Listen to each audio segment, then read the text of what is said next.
প্রিয় দর্শক শ্রোতা, আশা করি ভালো আছেন এবং যে যেখানে আছেন সুস্থ আছেন। খুবই ইন্টারেস্টিং বিষয় কিন্তু একটা সামনে চলে আসলো, অতএব সেটা নিয়ে একটা ভিডিওর অবতারণা যদি না করি তাহলে কঠিন অন্যায় হবে বিধায় বিবেকের তাড়নায় কিন্তু ভিডিও অলরেডি শুরু করে দিলাম। ঘটনা কি? ঘটনা তো সবাই জানেন যে গত 20 জানুয়ারি ডোনাল্ড ট্রাম্প তো ক্ষমতায় বসে গেছেন। ইনগুরেশন যে সেশন সেটা হয়ে গেল, অভিষেক হয়ে গেল, শপথ গ্রহণ হয়ে গেল। তো ওইটাকে কেন্দ্র করে তো পৃথিবীর বিভিন্ন গণ্যমান্য ব্যক্তিদেরকে এই ডোনাল্ড ট্রাম্প দাওয়াত দিছিল, সেটা আমরা জানি। এবং বিশেষ করে এই যে বাংলাদেশের মিডিয়াগুলো গত কয়েকদিন ধরে একেবারে তারস্বরে একটা খবর প্রচার করছিল, যেটা নিশ্চিতভাবেই সবার নজর কাটছে। সেটা হলো এত মানুষকে দাওয়াত দিল ডোনাল্ড ট্রাম্প, অথচ নরেন্দ্র মোদী দাবি করে ডোনাল্ড ট্রাম্পের সাথে তার নাকি হৃদয়ে কত সম্পর্ক, অন্তরঙ্গ সম্পর্ক, বন্ধু, অথচ সেই নরেন্দ্র মোদীকেই দাওয়াত দিল না। অর্থাৎ এইটা নিয়ে বাংলাদেশের মিডিয়াগুলা বেশ উল্লসিত ছিল এবং এটা নিয়ে ফেসবুক এবং ইউটিউবে অনেক সরগরম ছিল। নানা রকম ব্লগাররা তারা আকর্ষণীয়, চমকপ্রদ এবং অবশ্যই মজাদার ভিডিও করে তারা দর্শক শ্রোতাদেরকে মনোরঞ্জন করছিল। আমরাও চিন্তা করছিলাম ঘটনা কি ডোনাল্ড ট্রাম্প কি তাহলে ওই নরেন্দ্র মোদীকে পরিত্যাগ করলো কি না, এরকম আমাদের একটা সন্দেহ দোলাচলে আমরা ছিলাম। বাট এখন এই যে হিন্দু টেলিভিশন নাকি এরকম হঠাৎ করে দেখি একটা খবর প্রচার করছে।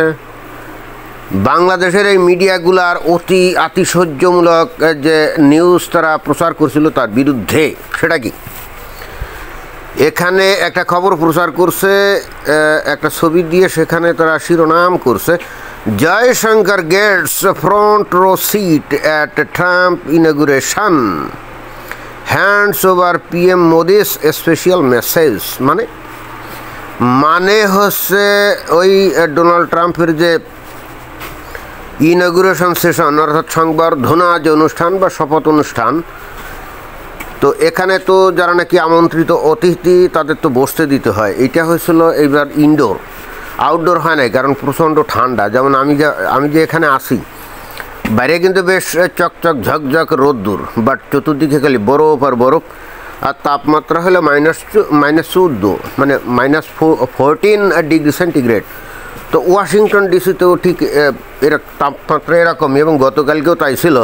তো এরকম অবস্থায় তো আউটডোর সংবর্ধনা একটু জটিল, মানুষজন তো ঠান্ডায় মারা যাবে। তো ইনডোর হয়েছিল স্বাভাবিকভাবেই। তাহলে দর্শক শ্রোতা এবং যারা আমন্ত্রিত অতিথি তাদের অ্যাকোমোডেশন এবং তাদের সিটিং অ্যারেঞ্জমেন্ট কিন্তু অত্যন্ত গুরুত্বপূর্ণ একটা বিষয় হয়ে দাঁড়ায়। তো দেখা গেল যে সেই ইনডোর অ্যারেঞ্জমেন্টের মধ্যে এই যে জয়শঙ্কর, ওই যে ভারতের যে বিদেশমন্ত্রী, তাকে একেবারে ফ্রন্ট রোতে, যেটা দেখা যাচ্ছে যে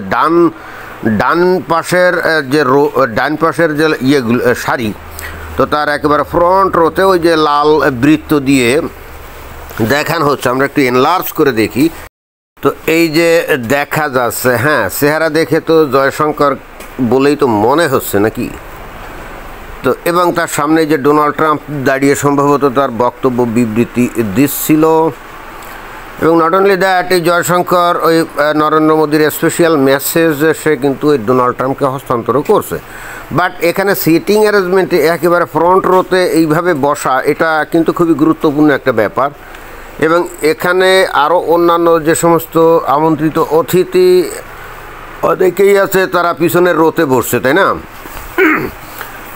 তো এখানে এই ধরনের একটা জমকালো এবং একটা বিশাল অনুষ্ঠান, যেখানে আমন্ত্রণ পাওয়াটাই একটা ভাগ্যের ব্যাপার। আর সেখানে এই জন্য এই যে জয়শঙ্করকে একেবারে সামনের রোতে বসালো, এটা প্রমাণ করে অবশ্যই যে ডোনাল্ড ট্রাম্পের এই যে কমিটি, অর্থাৎ আয়োজক কমিটি, এই জয়শঙ্করকে কতটা মূল্যায়ন করছে, এটা কিন্তু বোঝা যায়। কারণ আমরা তো বাংলাদেশে বিভিন্ন সময় বিভিন্ন অনুষ্ঠান হয়, মিটিং হয়, সিটিং হয়, আমরা দেখি যে সেখানে ওই যে স্টেজে জায়গা পাওয়া নিয়ে কিন্তু অনেক ক্ষেত্রে মারামারি হাতাহাতি হয়, অনেক ক্ষেত্রে মিটিং ভণ্ডুল হয়ে যায়, চেয়ার নিয়ে মারামারি হয়। এটা তো আমরা জানি, কারণ স্টেজে কে কোন চেয়ারে বসবে এটাও কিন্তু নির্ধারণ করে যে তার আসলে মর্যাদা কত, তাই না?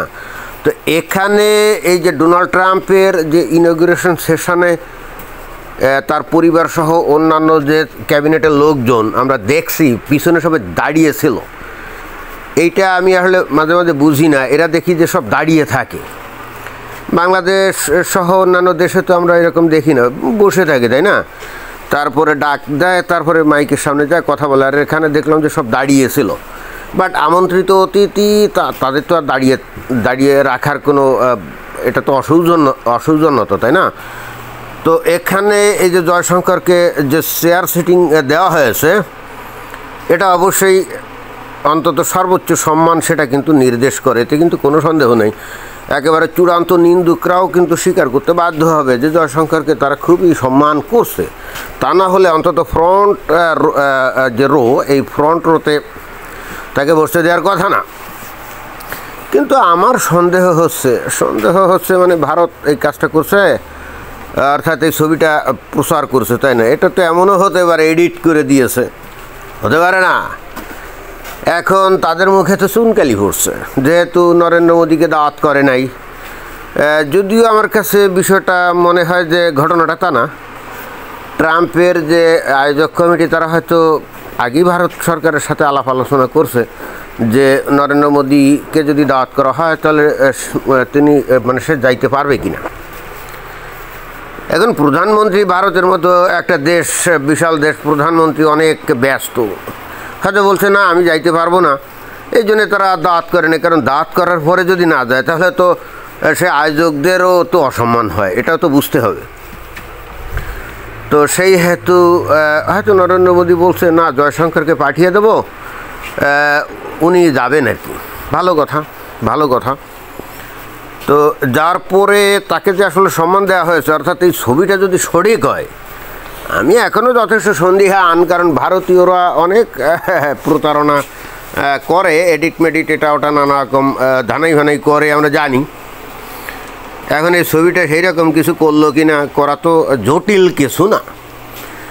যেহেতু বাংলাদেশের মিডিয়াগুলো এটা নিয়ে ব্যাপক আলোচনা, সমালোচনা এবং অনেক ক্ষেত্রে ছাগলের 3 নম্বর বাচ্চার মতো লাফালাফি করছিল এবং তাদের উল্লাস চোখে পড়ার মতো। এখন তাদেরকে থামানোর জন্য হয়তো ভারতের মিডিয়া অথবা কিছু লোক, অথবা এমনও হতে পারে যে এই হিন্দুস্তান টাইমস, তো এই পত্রিকা এমনও হতে পারে তারাই হয়তো শতপ্রণোদিত হয়ে এরকম একটা এডিট করে ছবি তৈরি করে বাংলাদেশের মুখে চুনকালি দেওয়ার জন্য এই কাজটা করছে, হতে পারে না? আমি তো সেরকমই সন্দেহ করি, বাস্তবে আসলেই ঘটনা ঘটছে কিনা।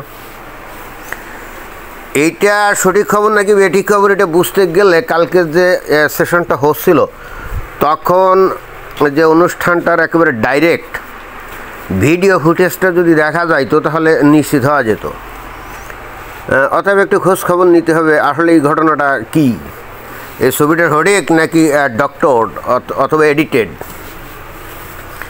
তবে যদি সঠিক হয় হ্যাঁ, তাহলে কিন্তু বাংলাদেশের এই মিডিয়াগুলোর মুখে যে চুনকালি বা জুতার বাড়ি পড়ছে এতে কিন্তু কোনো সন্দেহ নাই। তবে বাংলাদেশের মানুষের তো মানে আমিও বাংলাদেশি মানুষ, আমাদের তো আবার একটু লজ্জা শরম কম। জুতার বাড়ি দিলেও বলবো কি জানেন, বলবো যে আরে বাড়ি দিছে ব্যথা তো পাই নাই, বুঝলেন? এই ইজ্জতমান সম্মান টমান আমাদের কাছে অত গুরুত্বপূর্ণ না।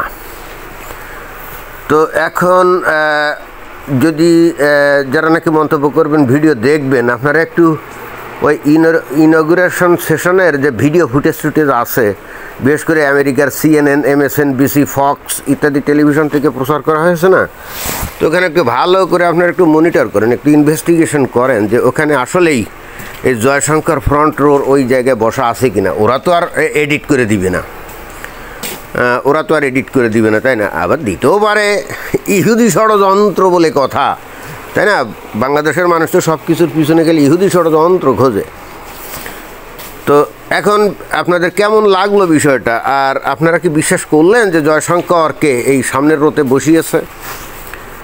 আপনারা নিচে মন্তব্য করবেন, দেখি কয়জন মনে করে যে না, জয়শঙ্করকে ওভাবে সম্মানিত করা হয়েছে। এবং বলা বাহুল্য, জয়শঙ্করকে ওভাবে সম্মানিত করা মানে ভারতকে সম্মানিত করা। অন্য কথায় ভারতকে যে তাহলে ডোনাল্ড ট্রাম্প অনেক গুরুত্ব দিচ্ছে সেটা প্রমাণিত হয়, রাইট? তো এটাই ছিল বক্তব্য। ধন্যবাদ।